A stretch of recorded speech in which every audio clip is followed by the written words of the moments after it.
चलिए शुरू करते हैं। पहले हम लोग बिहार के प्रमुख वन्यजीव अभयारण्य और बिहार के प्रमुख पक्षी विहार को कवर करेंगे। यहाँ पर इनका नाम देख सकते हैं इस साइड में, और वे किस जिले में अवस्थित हैं यहाँ पर आपको लिखा मिल जाएगा। ध्यान दीजिएगा, गौतम बुद्ध अभयारण्य जो है ये गया में है। कहाँ पर है गौतम बुद्ध अभयारण्य? तो ये गया में है। भीम बांध अभयारण्य जो है ये मुंगेर में है। भीम बांध अभयारण्य मुंगेर में है। मैं 2 बार रिपीट कर दूंगा। वाल्मीकि राष्ट्रीय उद्यान बिहार का एकमात्र नेशनल पार्क बिहार के पश्चिम चंपारण जिला में है। वाल्मीकि आश्रय यह भी पश्चिम चंपारण में है। और एक उदयपुर वन्यजीव अभयारण्य है, उदयपुर आगे आपको मिलेगा, उदयपुर वन्यजीव अभयारण्य ये भी पश्चिम चंपारण में ही है। कांवर झील पक्षी विहार ये 67th बीपीएससी पीटी में पूछा जा चुका है, बेगूसराय में है। कुशेश्वर पक्षी विहार ये दरभंगा में है। कुशेश्वर पक्षी विहार कहाँ पर है? तो दरभंगा में है। नागी डैम एवं नकटी डैम पक्षी विहार ये जमुई में है। ठीक है, बिहार का जो कलरव पक्षी उत्सव था ये वहीं पर हुआ था। नागी डैम और नकटी डैम याद रखना है, जमुई में है। कैमूर अभयारण्य कैमूर में है। पंत अभयारण्य कहाँ पर है? तो ये नालंदा में है। पंत अभयारण्य नालंदा में है। उसके बाद देखिए सुहियान पक्षी विहार ये भोजपुर में है। संजय गांधी जैविक उद्यान पटना में है, पटना जू। कुछ नए आपको यहाँ पर देखने को मिलेंगे जिनका नाम आपने पहले नहीं सुन रखा होगा, लेकिन प्रश्न बनता है इस तरह का। ठीक है, याद रखिएगा, सुहियान पक्षी विहार ये भोजपुर में है। संजय गांधी जैविक उद्यान पटना में है। गोगाभील पक्षी विहार ये कटिहार में है। बक्सर पक्षी विहार नाम से ही पता चल रहा है कि यह बक्सर में है। विक्रमशिला गंगा डॉल्फिन अभयारण्य ये कहाँ पर है? तो ये भागलपुर में है। इंपॉर्टेंट है, याद रखिएगा, विक्रमशिला गंगा डॉल्फिन अभयारण्य कहाँ पर है? तो भागलपुर में है। सरैयामन पक्षी विहार ये पश्चिम चंपारण में है, इसको स्टार मार्क लगा लीजिए। ठीक है, सरैयामन पक्षी विहार पश्चिम चंपारण में है। बरेला सलीम अली जुबा साहनी अभयारण्य ये वैशाली में है। राजगीर अभयारण्य राजगीर में है। उसके बाद देखिए परमान डॉल्फिन अभयारण्य ये भी इंपॉर्टेंट है, ध्यान रखिएगा, अररिया में है। हरियाबारा हिरन पार्क ये भी अररिया में है। ठीक है, तो परमान और हरियाबारा ये अररिया में है। उसके बाद देखिए उदयपुर अभयारण्य, मैंने अभी आपको बताया था उदयपुर वन्यजीव अभयारण्य कहाँ पर है? तो ये पश्चिम चंपारण में है। रजौली अभयारण्य कहाँ पर है? तो नवादा में है।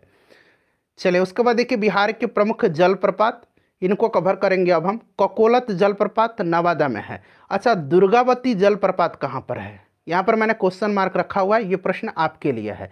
इसका आंसर आपको कमेंट करके बताना है। दुर्गावती जलप्रपात बताइएगा, मैंने कवर भी कई बार कराया हुआ है। धुआं कुंड जलप्रपात ये सासाराम में है। तेलहर कुंड जलप्रपात ये 67th बीपीएससी में पूछा जा चुका है, ये कैमूर में है तेलहर कुंड जलप्रपात। उसके बाद देखिए अब बिहार के प्रमुख झील को हम लोग कवर करेंगे। जगतपुर झील कहाँ पर है? तो ये भागलपुर में है। कुशेश्वर स्थान झील कहाँ पर है? तो दरभंगा में है। कांवर झील कहाँ पर है? तो ये बेगूसराय में है। गोगाबिल झील कहाँ पर है? तो ये कटिहार में है। आप चाहें तो स्क्रीनशॉट भी लेते चलेंगे। सिमरी बख्तियारपुर झील कहाँ पर है? तो ये सहरसा में है। सरैयामन झील ये पश्चिम चंपारण में है। ठीक है, तो कुछ झील भी हैं, कुछ पक्षी विहार भी हैं एक ही नाम से, तो उनको आप ध्यान भी रखेंगे। चलिए उसके बाद देखिए बिहार के प्रमुख जलकुंड को अब हम लोग कवर करेंगे। सबसे पहले हम लोग मुंगेर के जो प्रमुख जलकुंड है जो कि एग्जाम में बार बार पूछे जाते हैं उनको कवर कर लेते हैं। देखिए लक्ष्मण कुंड, मुंगेर में कौन कौन से जलकुंड है? तो लक्ष्मण कुंड, सीता कुंड, रामेश्वर कुंड। अब देखिए मैं यहाँ से आपको तरीका बता देता हूँ कि कैसे आप याद रखेंगे। मुंगेर में कैसे आपको याद रखना है? तो देखिए सीता, यहाँ पर देखिए सीता, राम, रामेश्वर आ रहा है ना, राम सीता और लक्ष्मण, ये कहाँ पर है? ये कुंड इस तरह से याद रखिएगा। राम, रामेश्वर में राम आ रहा है ना, तो रामेश्वर कुंड, सीता कुंड और लक्ष्मण कुंड ये कहाँ पर है? मुंगेर में है। अच्छा, आपने रामायण देखा होगा, ठीक है, तो यहाँ पर देखिए ऋषि मुनि रामायण में आपने बहुत सारे देखे होंगे, तो ऋषि कुंड भी आपको याद रख लेना है कि ये कहाँ पर है? ये मुंगेर में ही है। तो राम, सीता, लक्ष्मण और ऋषि इस तरह से याद रखिएगा, ये मुंगेर में है। उसके बाद देखिए यहाँ पर भरारी कुंड, जन्म कुंड और ये श्रृंगार ऋषि कुंड, तो यहाँ भी ऋषि आ रहा है। ठीक है, तो ये सभी मुंगेर में हैं। एक बार और देख लीजिए, लक्ष्मण कुंड, सीता कुंड, रामेश्वर कुंड, ऋषि कुंड, भरारी कुंड, जन्म कुंड और श्रृंगार ऋषि कुंड ये मुंगेर में है। अब राजगीर के प्रमुख जलकुंड जो हैं उनको देख लीजिए। सप्तधारा या सतधारवा कुंड, ब्रह्म कुंड, सूर्य कुंड, नानक कुंड, मखदुम कुंड, गोमुख कुंड, ये कहाँ पर है?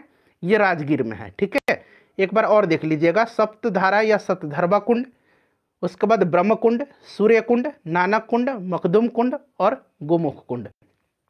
अब देखिए गया में जो प्रमुख जल कुंड है ये अग्नि कुंड है, इसको ध्यान रखिए, गया में अग्नि कुंड। अच्छा, मैं एक प्रश्न आपसे पूछ रहा हूँ, उसका आंसर आप कमेंट करके बताइएगा। अगर आपने ध्यानपूर्वक वीडियो को देखा है तो आप जरूर इसका आंसर दे पाएंगे। देखिए फ्रेंड्स, सरयामन पक्षी विहार जो है यह बिहार के किस जिला में है? सरयामन पक्षी विहार आपको बताना है कि बिहार के किस जिला में अवस्थित है। तो फ्रेंड्स, जितने भी इम्पोर्टेंट बिहार के प्रमुख वन्यजीव अभयारण्य और पक्षी विहार थे, जलप्रपात थे, जलकुंड थे, झील थे, उन सभी को मैंने कवर किया। रामनगर दून की पहाड़ी जो है यह बिहार के पश्चिम चंपारण जिले में है। ध्यान रखिएगा आप, मैं 2 बार रिपीट कर दूंगा, रामनगर दून की पहाड़ियाँ कहाँ पर है? तो यह पश्चिम चंपारण जिले में है। अच्छा, पश्चिम चंपारण जिले में वाल्मीकि टाइगर रिजर्व है। वाल्मीकि नेशनल पार्क जो बिहार का एकमात्र नेशनल पार्क है, यह पश्चिम चंपारण जिला में है। क्लियर? सरयामन झील जो है यह भी पश्चिम चंपारण में है। यहाँ मैं लिख देता हूँ सरयामन झील। थोड़ा सा मैं इंपॉर्टेंट पॉइंट्स को डिस्कस करते चलूँगा। सरयामन झील पश्चिम चंपारण में है। उदयपुर वन्यजीव अभयारण्य भी पश्चिम चंपारण में ही है। उदयपुर वन्यजीव अभयारण्य, इन सबको आप ध्यान रखिएगा। उसके बाद देखिए सोमेश्वर श्रेणी जो है यह भी पश्चिम चंपारण में ही है। रामशिला पर्वत गया में है। ध्यान रखिएगा, रामशिला पर्वत कहाँ पर है? तो रामशिला पर्वत गया में है। प्रेतशिला पर्वत कहाँ पर है? तो प्रेतशिला पर्वत भी गया में है। उसके बाद देखिए ब्रह्मयोनि पर्वत, ये 67th बीपीएससी पीटी का जो एग्ज़ाम हुआ था 8 मई 2022 को, उसमें पूछा गया था। ब्रह्मयोनि पर्वत गया में है। उसके बाद देखिएगा डुंगेश्वरी पर्वत कहाँ पर है? तो डुंगेश्वरी पर्वत भी गया में ही है। भूतशिला पर्वत भी गया में है। ठीक है, यहाँ पर देखिए मुंडेश्वरी पर्वत, ये गया नहीं होगा, ये टाइपिंग में गलती हुआ है। मुंडेश्वरी पर्वत जो है ये कैमूर में है। यहाँ पर आप बना लीजिए, कहाँ पर है? मुंडेश्वरी पर्वत कैमूर में है। अब यहाँ पर आइए आप देखिए, रामशिला पर्वत, प्रेतशिला पर्वत, ब्रह्मयोनि पर्वत, उसके बाद देखिए डुंगेश्वरी पर्वत और भूतशिला पर्वत, ये गया में है। यहाँ पर देखिए करेक्शन करिएगा, मुंडेश्वरी पर्वत मैंने बता दिया ये कहाँ पर है? तो ये कैमूर में है। ये टाइपिंग में एरर हो गया है, यहाँ मैं सुधार दे रहा हूँ। कहाँ पर है? यह कैमूर में है मुंडेश्वरी पर्वत। मंदार पर्वत कहाँ पर है? बांका में है। बहुत ही इंपॉर्टेंट है मंदार पर्वत, और यहीं पर मोर अभयारण्य जो है बनाया जाएगा, इसको भी आप ध्यान रखिएगा। ठीक है, और देखिए मंदार पर्वत का जिक्र जो है यह समुद्र मंथन में भी किया गया है, इसको आप ध्यान रखिएगा। ठीक है, राजगीर की पहाड़ी यह नालंदा जिला में है। राजगीर की पहाड़ी नालंदा जिला में है। गिरियक पहाड़ियाँ यह भी नालंदा जिला में है। अच्छा, ये राजगीर पहाड़ी पर ही है रत्नागिरी पहाड़ी, उदयगिरी पहाड़ी, सोनगिरी पहाड़ी। याद रखिएगा, रत्नागिरी पहाड़ी कहाँ पर है? नालंदा में है। उदयगिरी पहाड़ी ये भी नालंदा में है। सोनगिरी पहाड़ी ये भी नालंदा में है। ठीक है, गिरियक पहाड़ी नालंदा में है, इसको आप जरूर ध्यान रखिएगा। ठीक है, उसके बाद देखिए विपुलगिरी पहाड़ी, विपुलाचल भी इसको कहा जाता है, ये भी नालंदा में है। वैभवगिरी पहाड़ी नालंदा में है। एक बार मैं और रिपीट कर देता हूँ, यहाँ पर देखिए रत्नागिरी की पहाड़ी नालंदा, उदयगिरी पहाड़ी नालंदा, सोनगिरी पहाड़ी नालंदा, विपुलगिरी पहाड़ी नालंदा, वैभवगिरी पहाड़ी नालंदा। ठीक है, गिरियक पहाड़ी नालंदा, राजगीर की पहाड़ियाँ नालंदा, याद रखना आपको। ठीक है, चलिए, और यहाँ पर फ्रेंड्स ध्यान दीजिएगा, देखिए इससे पहले जितने भी बिहार के प्रमुख वन्यजीव अभयारण्य हैं, पक्षी विहार है, झील है, जलकुंड है, जलप्रपात है, इन सबको मैंने कवर कराया हुआ है। उसका लिंक कमेंट बॉक्स में आपको मिल जाएगा या फिर डिस्क्रिप्शन में भी मिल जाएगा। मैं कमेंट बॉक्स में भी मैं लिंक दे रहा हूँ, वहाँ पर आप जा करके उस वीडियो को देख लीजिएगा, प्रश्न बनता है एग्जाम में। ठीक है, चलिए, उसके बाद देखिएगा गिद्धेश्वर पर्वत कहाँ पर है? तो गिद्धेश्वर पर्वत जो है यह जमुई में है। काफ़ी इंपॉर्टेंट है, आपको याद रखना गिद्धेश्वर पर्वत कहाँ पर है? तो जमुई में है। चकाई पहाड़ी कहाँ पर है? चकाई पहाड़ी भी जमुई में ही है। ठीक है, चकाई पहाड़ी जमुई में ही है। चलिए, उसके बाद यहाँ पर देखिएगा कि बराबर की पहाड़ी कहाँ पर है? बराबर की पहाड़ियाँ जो है यह देखिए नागार्जुनी पहाड़ी कहाँ पर है? इसका आंसर आप कमेंट करके बताइएगा। अगर आपको आंसर नहीं पता है तो आपके हाथ में इतना बड़ा स्मार्टफोन है, एक बार आप गूगल कर सकते हैं, कमेंट करके बताइए। आई होप, मुझे पूरी उम्मीद है कि ये प्रश्न जो है नागार्जुनी पहाड़ियाँ, इसका आंसर आपको ज़रूर पता होगा। उसके बाद देखिए वनावर पर्वत, वनावर पर्वत कहाँ पर है, ये इंपॉर्टेंट है, जहानाबाद में है वनावर पर्वत, ठीक है, वनावर जहानाबाद में है। उसके बाद देखिए खड़गपुर की पहाड़ी, खड़गपुर की जो पहाड़ियाँ है इसका विस्तार जो है आपको ध्यान रखना है। खड़गपुर पहाड़िया को विस्तार, इसका जो विस्तार है खड़गपुर पहाड़ी का, ये मुंगेर से लेकर के जमुई, बिहार के जो प्रमुख लोक नाटक हैं उसको कवर करेंगे। यहाँ पर देखिए सबसे पहले विदेशिया, और सबसे पहले तो जो भी मैं आपको बताऊंगा इन सब के बारे में उसको आप ध्यान से सुनिएगा। देखिए विदेशिया जो है यह नाटक भोजपुरी क्षेत्र में लोकप्रिय है। इस लोक नाट्य शैली के जनक के रूप में भिखारी ठाकुर को जाना जाता है। इस नाट्य शैली में सामाजिक भेदभाव के मुद्दे को उठाया जाता है, तो इसको ध्यान रखिएगा, ठीक है। उसके बाद देखिए डोमकच, डोमकच जो है यह नाट्य शैली जो है डोमकच, इसमें महिलाएं हास्य परिहास से परिपूर्ण पारिवारिक उत्सव पर इस नाट्य का प्रदर्शन करती है, ठीक है। यह नाट्य शैली मुख्य रूप से मिथिला क्षेत्र में, मिथिला क्षेत्र जो है वहाँ पर लोकप्रिय है। तो अगर पूछा जाए कि विदेशिया जो है यह कहाँ का प्रमुख लोक नाटक है, तो बिहार का। डोमकच कहाँ का प्रमुख लोक नाटक है, तो बिहार का। इस तरह से आप याद रखिएगा। उसके बाद देखिए जट जाटिन है, जट जाटिन जो है यह लोक नाटक जट जटिन के दाम्पत्य जीवन से संबंधित है। इस लोक नाटक में प्यार, विरह, गुस्सा इत्यादि की प्रस्तुति की जाती है, ठीक है। जट जटिन बिहार से संबंधित है, ध्यान रखना आपको। समा चकेवा, समा चकेवा लोक नाट्य कार्तिक शुक्ल सप्तमी से पूर्णमासी तक जो है किया जाता है, ठीक है। इस लोक नाट्य के पात्र समा एवं चकेवा को मिट्टी से बनाया जाता है। इस लोक नाट्य में प्रश्न उत्तर के रूप में गीतों को गाया जाता है और यह लोक नाट्य मिथिला क्षेत्र में अत्यधिक प्रचलित है, ठीक है। तो अब यहाँ पर देख लीजिए विदेशिया, डोमकच, जट जाटिन, समा चकेवा, ये 4 हो गया। चलिए 5वां देखिए, 5वां है कीर्तनिया। यहाँ कीर्तनिया बना लीजिए, ठीक है, ऐसे कीर्तनिया, ठीक है, कीर्तनिया। अब ये कीर्तनिया क्या है इसके बारे में भी जान लीजिए। कीर्तनिया जो है इस लोक नाट्य में भगवान श्री कृष्ण की लीलाओं का वर्णन कीर्तन यानी कि भक्ति गीत के माध्यम से किया जाता है, ठीक है। यह एक भक्तिपूर्ण लोक नाटक है। उसके बाद देखिए भकुली बांका, यह सावन से कार्तिक माह तक चलने वाला एक लोक नाट्य है और इस लोक नाट्य में जट जटिन के रूप में नृत्य किया जाता है। भकुली बांका जट जटिन के साथ ही मनाया जाता है, ठीक है। चलिए अब हम लोग बिहार के जो प्रमुख लोक नृत्य हैं उनको हम लोग कवर करेंगे। सबसे पहले लौंडा नृत्य। लौंडा नृत्य के बारे में अभी रामचंद्र मांझी जी इससे जुड़े हुए थे, हाल ही में उनकी मृत्यु हुई है। रामचंद्र मांझी को, उनको पद्मश्री पुरस्कार से जो है सम्मानित किया जा चुका है 2021 में, इसको भी आपको ध्यान रखना है, ठीक है। यह नृत्य यानी कि लौंडा नृत्य मुख्यतः भोजपुर क्षेत्र से प्रचलित है, वहाँ पर लोकप्रिय है। इसमें पुरुष स्त्रियों के श्रृंगार पर स्त्री रूप धारण करके नाट्य करते हैं। चलिए उसके बाद देखिएगा धोबिया नृत्य। धोबिया नृत्य जो है यह नृत्य भोजपुर क्षेत्र के धोबी समाज में प्रचलित है। इस नृत्य को विवाह एवं मांगलिक अवसरों पर सामूहिक रूप से किया जाता है। उसके बाद देखिए झिझिया नृत्य है। झिझिया नृत्य पूरे बिहार में प्रचलित है। यह आपने देखा होगा कि इस नृत्य को ग्रामीण महिलाओं को द्वारा सामूहिक रूप से किया जाता है, ठीक है। चलिए, और झिझिया नृत्य जो है मुख्यतः बारिश कराने के लिए भगवान को प्रसन्न करने वाली एक कर्मकांडीय नृत्य है। उसके बाद झरने नृत्य है। यह एक तरह का शोक नृत्य है, ठीक है। मुहर्रम के अवसर पर मुस्लिम नर्तकों के द्वारा शोक गीत गाते हुए किया जाता है। उसके बाद देखिए अगला है करिया झूमर। करिया झूमर जो है यह नृत्य को महिलाओं के द्वारा किया जाता है। इसमें महिलाएं एक दूसरे के हाथों में हाथ डालकर चारों तरफ गोल गोल घूमती हैं। उसके बाद देखिए विद्यापति नृत्य है। विद्यापति नृत्य, यह नृत्य पूरे मिथिला क्षेत्र खास करके पूर्णिया में प्रचलित है। इसमें मिथिला के महान कवि विद्यापति जी के पदों को गाते हुए सामूहिक नृत्य किए जाते हैं।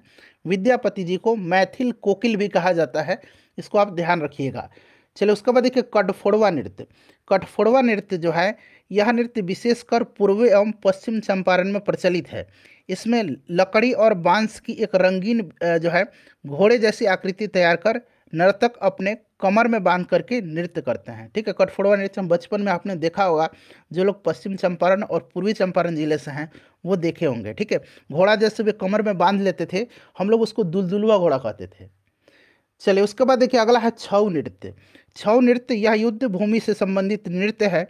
इस नृत्य को प्रमुखतः पुरुष नर्तक के द्वारा किया जाता है। इस नृत्य में श्रृंगार रस की प्रमुखता होती है। उसके बाद पंवड़िया नृत्य है। पवड़िया नृत्य जो है यह जन्मोत्सव पर ढोल बाजा के साथ लोकगीत गाते हुए पुरुष नर्तक नृत्य करते हैं। उसके बाद देखिए अगला है खोल्डी नृत्य। खोल्डी नृत्य, इस नृत्य का प्रदर्शन विवाह एवं मांगलिक अवसर पर किया जाता है। आपको बस इतना याद रखना है खास करके कि यह नृत्य कहाँ से संबंधित है, तो ये बिहार से। ठीक है। उसके बाद देखिए अगला है कजारी नृत्य। यहाँ पर देखिए कजारी नृत्य जो है, इस नृत्य को मुख्यतः मानसून के दौरान किया जाता है। ठीक है। और कर्मा नृत्य है, इस नृत्य को बिहार की जनजातियां अपने कुल देवता के समक्ष सामूहिक रूप से करते हैं, विशेष करके फसलों की कटाई और बुआई के दौरान देवता को खुश करने हेतु इस नृत्य को किया जाता है। उसके बाद देखिए बिहार के प्रमुख लोकगीत हैं संस्कार गीत। ठीक है।